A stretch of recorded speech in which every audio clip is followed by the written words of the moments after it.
Jason Ross on vacation today. He'll be back. And would you look at this? It's a bright, sunny day wherever Kenny Thomas is. He's got the hat on backwards, the tree in the background. If it was a Zoom background, my goodness gracious, it'd be the best we've ever seen. It's Analyst Wednesday. We got one in studio and one on the road. Good morning, Kenny. How are you? Hold on, Dave. Hey, what's up, my lovely coworker there? How you Good doing? morning. Good morning. Hey. How are you? I'll just step out. I'm good, and you? Good. Dave started it that way. He got one. No, he got two. My bad. What's up, Dave? Just saying, hi. It's good to be here with these great basketball minds. Two former professional basketball players that played a long time ago. Now, what is that? Wow. Sorry. Wow. Kenny, where are you? Because I hear birds chirping. I'm in New Mexico, man. I'm outside. I'm chilling. I figured I would come outside today.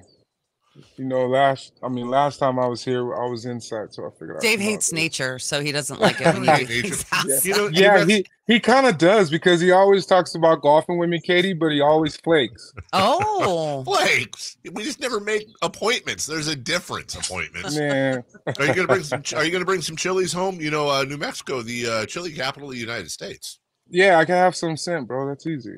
I have some scent next year. Wow. During the season. I got you. I appreciate that. Kenny, were you ever in a locker room where two teammates had a physical altercation? Oh man, we're going back to that, but I did have one. This pertains to some comments that Steve Kerr made. Yeah, the whole Draymond Green Jordan Poole thing, and we're just kind of trying to lead into that. So from your experience, I didn't know if you'd ever gone through that. Yeah, man. Sometimes there's heated moments, and it comes with the territory. But at the same time, I got to stop seeing that. But at the same time, yeah, that's fine. This is one of those things to where the Warriors were in a situation to where they were trying to figure out what was going on. And Draymond, obviously in contract year and all that, maybe he felt some type of way because Poole got his money beforehand. But no, I don't think at that point that Poole had even gotten. It was after the altercation.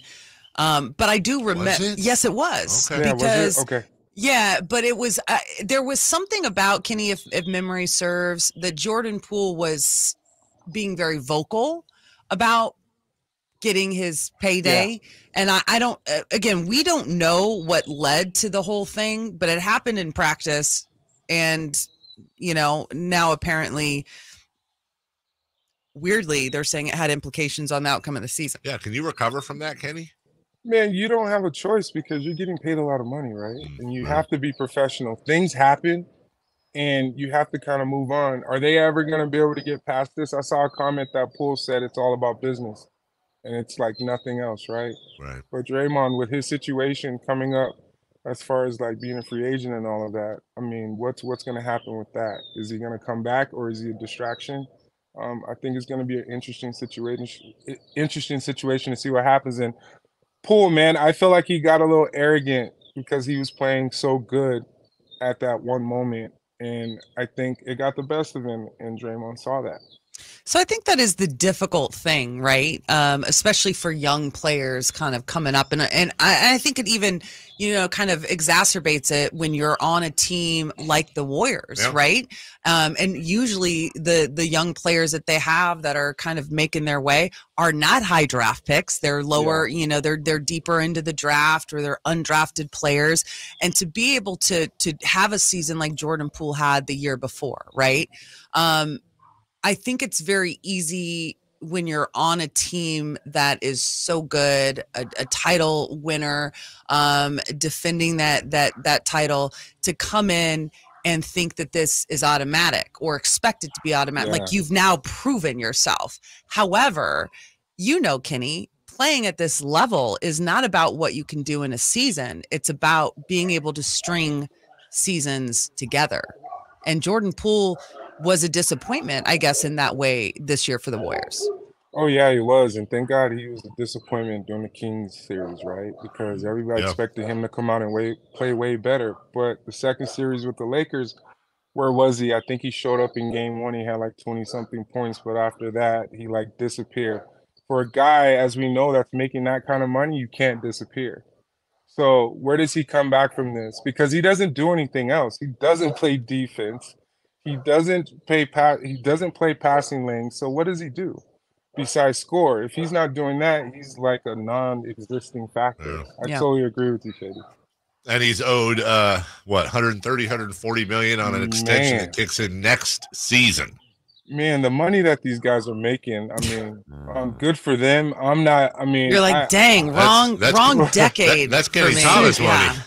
See, but I made good amount of money myself, right? Yeah. Thank God I didn't come in that age where it was like the 70s, 80s, right? And that would have been really bad. At least you have that perspective, right? Yeah, so I was blessed to be able to make a significant amount of money, but now it's a total different situation because these kids are making this money and they're not putting up significant numbers. And obviously you're paying for the upside that comes with the territory. But I just saw Rudy Gay make a comment and I posted on my social media. I'm like, this is another guy that's saying the NBA has changed.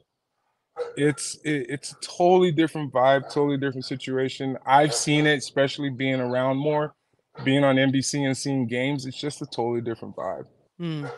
Kenny, speaking of a lot of money, speaking of kids coming into the game, what do you do about Ja Morant? I mean, is he? My goodness! Yeah, miss some time next year, almost certainly, and it sounds like the over/under there is about 50 games. Man, let me say this, and I think you could maybe be able to relate with this, Kayte. I think from my perspective, a guy like me coming out of college, being the man, right, to a certain extent, blessed to be able to do what I did in college. Then I have to go to the NBA, and I have to find a new identity, right? I have to fit in. It wasn't kind of given to me. Like a guy like Ja, it's been handed to him. And how do you go out and not capitalize on so many different situations that you had? You just got a Nike deal. Somebody like me would have loved to have a huge Nike deal like that, right? But it's one of those things to where it doesn't happen. And here he is, he gets one chance. And then here he is doing it again. Like, I don't understand that, Kayte. I just don't get it now. Most likely he's going to lose that Nike deal. And like, I would love to have a custom shoe. So I think that, this goes back to what you just said, referencing Rudy Gay and how the league has changed. But I can't really speak on it because my experience with the NBA, Dave, and watching it, and this, like, I didn't grow up watching sports. Right. I really didn't. I watched football more than anything else, and that was occasionally. Yeah. But I didn't really start paying attention to the NBA until I went to the WNBA and then was there around the Suns, and I was there in the off season. So I really started consuming the NBA. Right. So I can't go back to stuff that was happening, 30 years ago and be able to say if this is the kids these days type situation, or if the same kind of stuff, to my knowledge, wasn't NBA in the 80s kind of a wild place, right? So I can't. We talked about it earlier, Kenny, and Ja has got something going on in the sense that, for him, as you mentioned, he got one opportunity, and then he is jeopardizing a lot of things personally right now. Yeah. But more importantly, this is a team sport. He's jeopardizing the success of his team, and he already put them in jeopardy one time. And I'm actually applaud the Grizzlies for how they handled it the first time. They suspended their best player at a critical point in the season, and they wanted him to put in the work, to understand that there's consequences for these type of careless actions, whatever the reasons behind them were, right? But he did it again. So now, and I also don't understand how Adam Silver claimed to be shocked by it. It's sad.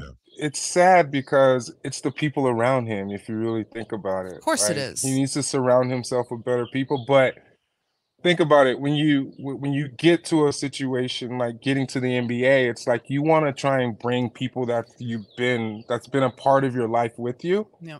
But you don't always necessarily. Some friends are around for a season, and sometimes friends gotta go. Like, you gotta establish yourself in a totally different capacity because you're putting everything on the line right now. He'll be fine. He'll be fine. Like, he'll make a significant amount of money in the NBA. But when he got suspended the first time, $600,000 is a lot of money. It's probably not to him, but that's a lot of money. Like, you could have donated that $600,000 to a cause or something like that, right? So, well, I'm glad. I'm just sitting here thinking what $600,000. There's a house I just saw in Redfin not that long ago near the beach. $600,000. These guys are just playing with this money. My goodness gracious. Yeah, right. Danny, when are you back home? When are you back here? You asked me the question. I kind of cut you off earlier, Dave. Yeah, my bad. You asked me why I'm here in New Mexico. Yeah. I have my big Memorial Day tournament weekend here next weekend. I got 210 teams. I got a partnership with the city. One of the cities. I got partnerships with like 4 or 5 different cities around the whole state of New Mexico. So I'm doing a basketball tournament in different parts of New Mexico. But I will be back there for the Precious Golf Tournament on the 4th and the 5th. And then I'll come right back to New Mexico and do some more stuff here that I've going on. All right. We'll see you out here. Kenny Thomas, always busy, always doing good things, always helping his community. And we appreciate him joining us each and every week during the thank you guys so much. It was interesting to see you, Kayte. All right, good to see you. That's one way. Interesting to see you too, Kenny. I was saying, man, you guys are some jerks, man. I was trying to say, good to see you, Kayte. Wow. Very interesting. Good to see you, Kayte. Oh my God, everybody! I did not mean that way. It came out the wrong way. If you watch me on TV, sometimes I say the wrong words. No disrespect, Kayte. All right. Talk to you later. All right, you guys have a good one. You too. That's Kenny Thomas. That's incredibly interesting. That was good. And I like how you busted him on.